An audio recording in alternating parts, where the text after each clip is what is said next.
मैं आज व्यासपीठ पर हमारे विराजित श्रद्धेय सतीश कौशिक जी से मैं निवेदन करता हूँ, मैं व्यासपीठ विराजित हूँ और अपना जो है संबोधन जो है सुश्राव्य संबोधन से हमें लाभान्वित करें।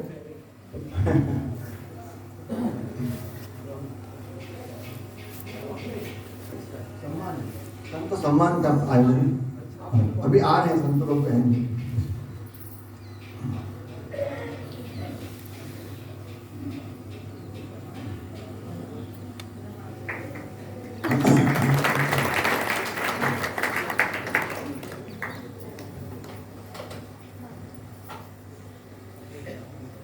डॉक्टर विनय बिंदे जी हैं क्या? आए हैं क्या?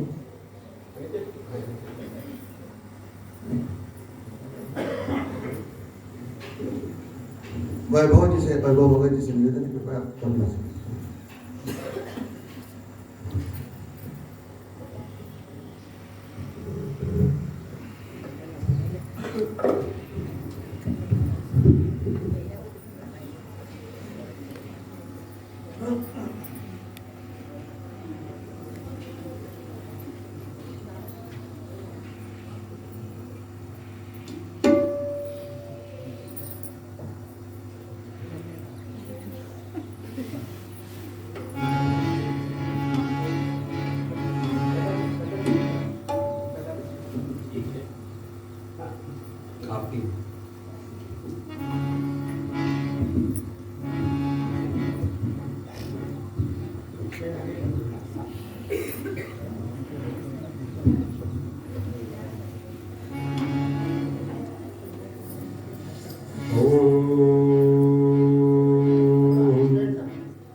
श्रीमातृपितृचरण कमलेभ्यो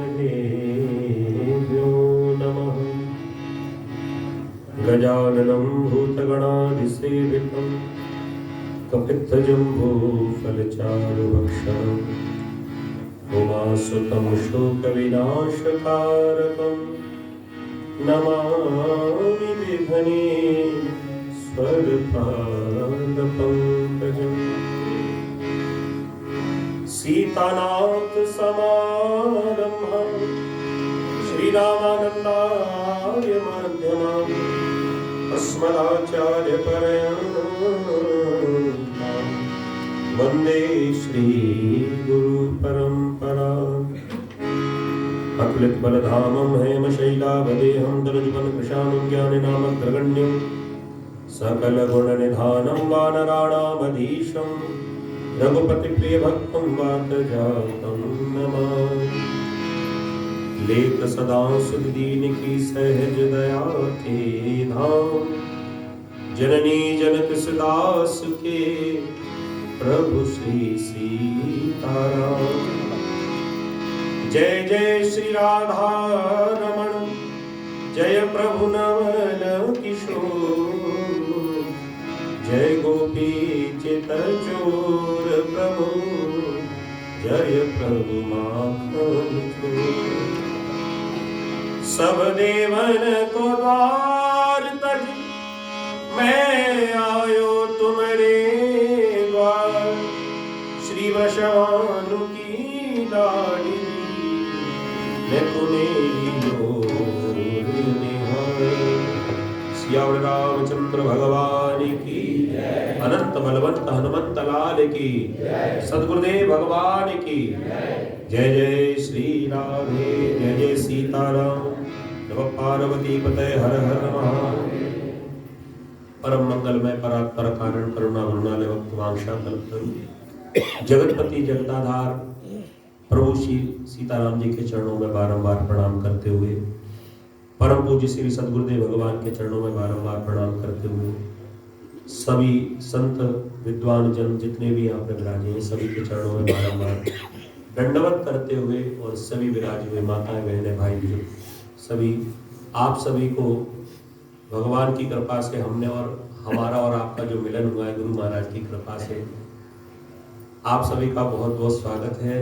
एक बार फिर से मुझे अपनी वाणी को पवित्र करने का अवसर यहाँ पर प्राप्त हुआ है।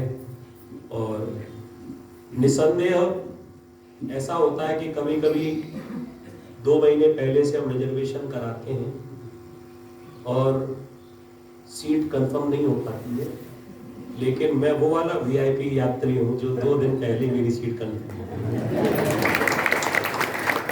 ये निसंदेह भगवान की बड़ी हेतु की कृपा है।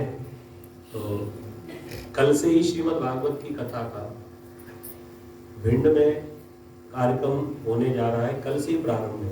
लेकिन ये भगवान की कृपा से एक सहयोगी कहेंगे कि मुझे आज ही का दिन समय खाली मिला और मैं कल ही वृंदावन से आया हूँ।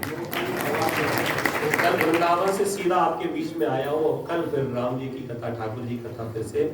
तो आज का जो दिन है तो कहते हैं कि राम काज कीने बिनु मोह कहाँ विश्राम। क्या तो भगवान की कृपा से और आप सभी संतों का दर्शन भी मुझको हो गया। मैं यहाँ कथा सुनाने के लिए नहीं आता हूँ, मैं आप लोगों का दर्शन करने के लिए यहाँ पर आता हूँ। आप लोगों का दर्शन यहाँ पर होता है तो ऐसा लगता है कि बैकुंठ में बैठकर ही मैं यहाँ पर उतना समय अपना ऐसा नहीं हृदय की बात नहीं। प्रवचन तो बड़े बड़े वक्ता आकर सुनाएंगे, मैं तो अपने हृदय की बात आपसे कहने के लिए आया हूँ। आइए 2 बार प्रभु का नाम, जैसा कि नियम है तो हम लोग प्रभु का नाम लेते हुए फिर आगे को जो भी भगवान प्रेरणा करेंगे वो मैं प्रयास करूंगा यहाँ रखने का। सियावर रामचंद्र भगवान की। श्री राम जय जय राम, श्री राम जय जय राम, श्री राम जय जय राम, श्री राम जय जय राम, श्री राम जय जय राम, श्री राम जय जय राम,